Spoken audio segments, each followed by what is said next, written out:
Do you know it's 2 o'clock? Yeah, I know. I got all messed up. Does Ronnie have a license? What, is his father used to having him get home at 2 o'clock? Did you have any grass? Take any pills? And who were the girls at the party? Answer him. Man, you must have rocks in your head. He doesn't want to hear answers. He just wants to scream at me. How do I know why? Like, maybe it's his liver. My mother always says he's drinking too much. By the time I got in, like 2 o'clock, he'd had plenty. Been watching the Late Show, too. Maybe that's it. Maybe one of those old Paul Newman flicks about the new generation of wild boys. You know, the cat who lives it up and falls into the hands of the mafia in the last reel. He really believes what he sees on the idiot box. He doesn't have idea number one about me.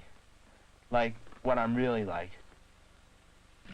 What bothers me most is the way he just stands there and looks at me when I'm talking to him. You know, as though I'm a record he's heard 100 times.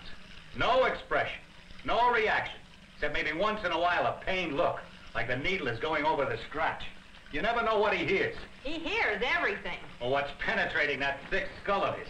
He's not stupid. Oh, that story he made up last night was a masterpiece. It sounded like it came straight out of a comic book. He claims he started to come home at 11:30, but his friend Ronnie wanted to stay a few minutes longer.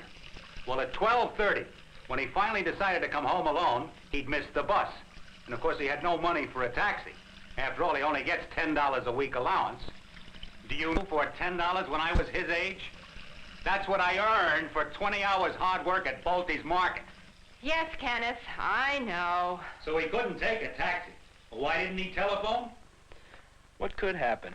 I'm grounded, of course, until further notice. Who cares? So I miss a lousy flick. Big deal. Want to go swimming this afternoon? No, only at night. In the daytime, I'm a free man. How about tomorrow, then? Okay. Meet at the Johnsons at 10. It's better for me tomorrow, too. I better stick around today so we can hate me. Then, of course, Ronnie had to drop his girlfriend off, and that seems to have taken an hour. Of course, Ken doesn't know exactly, because he says he waited in the car and fell asleep. You know, if I ever heard a cock and bull story... Maybe it's the truth. Yeah, maybe I'm the President of the United States. And after all, there's only one phone in the whole town.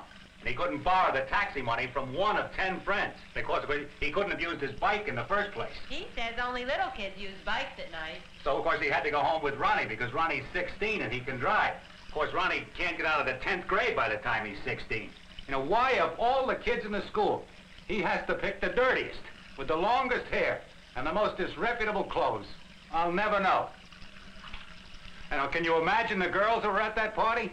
Whose parents let them stroll in at 2 o'clock? Who else is he going to yell at? Pick up the books, turn down the record player, mow the lawn, get a haircut. Don't talk to me in that tone. Children don't have a sense of time. Yeah. Well, that's why I gave him a watch for Christmas. It's in his dresser, he says.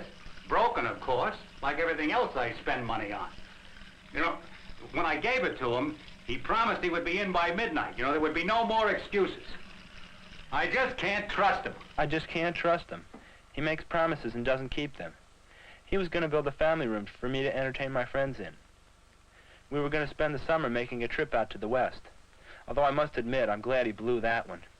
Imagine being with him 24 hours a day. It's like he's always mad at me. He's always mad at me, you know, like I owe him something and I'm not delivering. And if he'd only smile at me or say something civil, the only line he seems to know is, Dad, can I have a little money? He gives me nothing but trouble. He gives me nothing but trouble. I just don't dig him. I just don't understand him. How about trying some dives? Nah, I don't feel like it. What's the matter with you today? Nothing's the matter. Oh, you don't kid me, man. Something's bugging you. I'm all right. I'm the one who should be complaining. After what I took yesterday, you'd think it killed him to stay up till 2 o'clock waiting for me. So? Maybe he was tired. Well, then what's all this junk about worrying about me? It's himself he's worried about. That's why I have to be in by 12. Well, if he had a rough day or something. Yeah, rough. pushing papers around all day. So let them go to sleep. They read this stuff in the papers about kids having accidents. They think all kids are the same. Besides, it didn't cost you anything. What do you mean? My allowance was cut to nothing for the rest of the summer. What did you do? I didn't do anything. My father turned the sprinkler on in the rose bed, and his new camera got ruined. He found it yesterday. What was the camera doing in the rose bed? I was trying to shoot some bees with a long lens. When my mother called me for lunch, I put it down on a rock. You see, I was gonna get some more shots when the light changed. I forgot all about it. So what happened? It's all my fault, of course, even if he turned the water on. What did he say? Oh, stop. You know the lines. No respect for property, no responsibility. The camera will have to go back to the shop. It might cost $100 and I'll have to pay for it. I'm neglectful. I'm a jerk. I'm a mess. I'm hopeless. So I'm dead. But your father, I'm surprised. He doesn't seem like that in the store. He's been kind of nice to me. Last week I broke an earthenware planter, $7.95, and he just said, never mind, forget it. He would have said something very different if it was me. The noise would have scared the mice out of the store. Funny, I was thinking just Saturday about what a nice guy he is. You can talk to him even. Not like my father.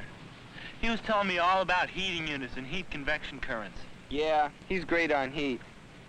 Especially under his collar. No, you gotta believe it. He really seems like a nice guy to me. Maybe fathers are different to their own kids. Yeah. Maybe they don't treat them the same. Maybe even my father. You know I'm forgetting something. Light bulbs, batteries. I'll remember on the way home. Well, that'll be $9.81 with tax. You.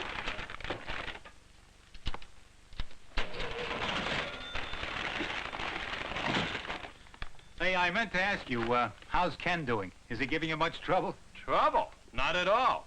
That's a fine boy you've got. He's got a great head for figures, too. My kid? What do you mean?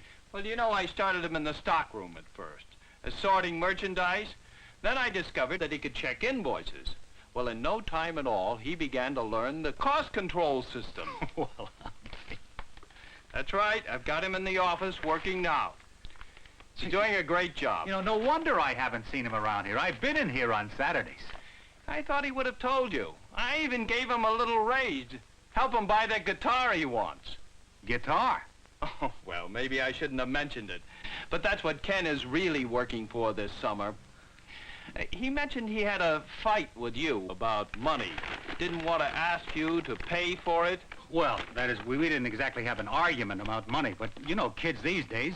One day they're dying for something, the next day they've forgotten all about it. Sure. But Ken seems different.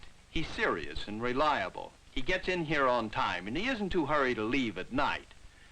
You know, he's the first kid I've had in years that I could really trust. I had my own boy working here last year. It was more trouble than it was worth.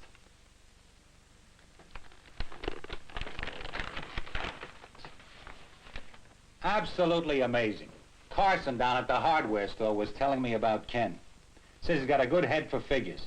Says he's the best kid he ever had working for him. I could hardly believe my ears. Ma, call a doctor, get an ambulance. What's the matter? Are you hurt? No, it's Ronnie. I think he's cut his finger off. Well, where is he? Hurry, Ma, he's bleeding terrible. You better call Dr. Raines. Oh, boy. All right, now, Ronnie, hold your hand up. Good. Good. Keep your head down. Don't look at the cut. All right, now, you feel how I'm holding your arm? Yeah. Can you hold it that way? Good. Ken, get a blanket. That's going to be all right. I've seen worse.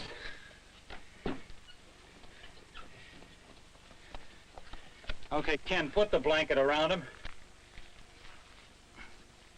Feel like I'm back in the medical corps. All right, now turn around, Ronnie. All right, now keep the hand up.